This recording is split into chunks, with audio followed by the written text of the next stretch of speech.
Remue ménage. Remue ménage.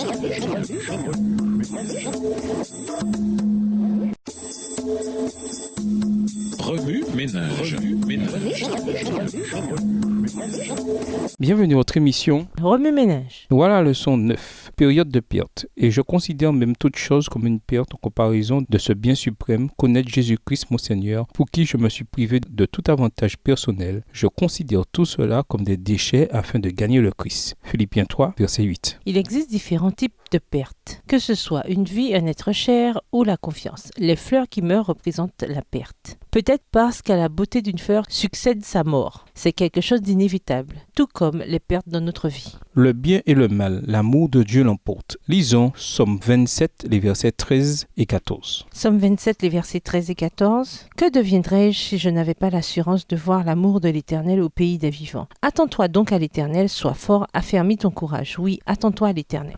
Bien que Dieu ne nous promette pas une vie sans épreuve ni tribulation, nous sommes appelés à nous réclamer de la parole de Dieu. Elle nous promet en effet que Dieu marchera à nos côtés à l'heure du besoin. Ces épreuves et tribulations surviennent souvent pour tester notre foi et notre confiance en Dieu. Cependant, lorsque notre santé est attaquée ou que la vie se corse, il nous arrive de perdre cette foi et cette confiance. S'ensuivent alors de grandes souffrances, lesquelles deviennent insupportables lorsque nous essayons de les gérer nous-mêmes ou que nous remettons en question l'autorité de Dieu, à l'instar de Job et de ses amis. L'histoire de Job nous révèle d'une part la puissance et la divinité du Christ et d'autre part les tromperies manipulatrices du diable. Satan utilisa le climat, Job 1 les versets 16 à 19, réclama la maladie, Job 2 les versets 4 à 7, et influença même les amis de Job pour amener ce dernier à maudire Dieu. De même, Satan s'ingénie pendant des jours, des nuits et même des années à nous inciter à maudire Dieu lorsque nous sommes en proie à la souffrance et à l'angoisse. Pouvez-vous voir la relation entre la situation de Job et la vôtre? Et que dire de David, un homme selon le cœur de Dieu? Partout dans les psaumes, David reconnaît ses épreuves, ses ennemis, ses chagrins et ses luttes. Cependant, il conclut tout de même ces psaumes par une proclamation de la fidélité divine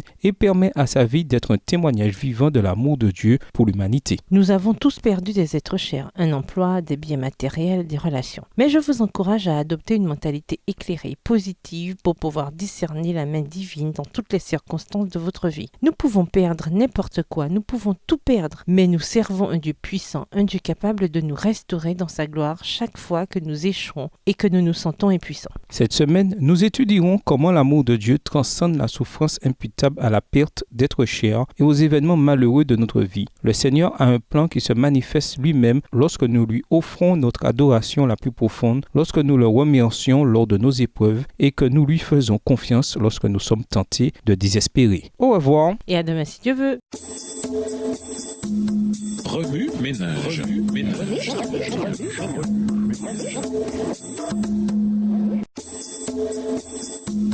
Remue ménage.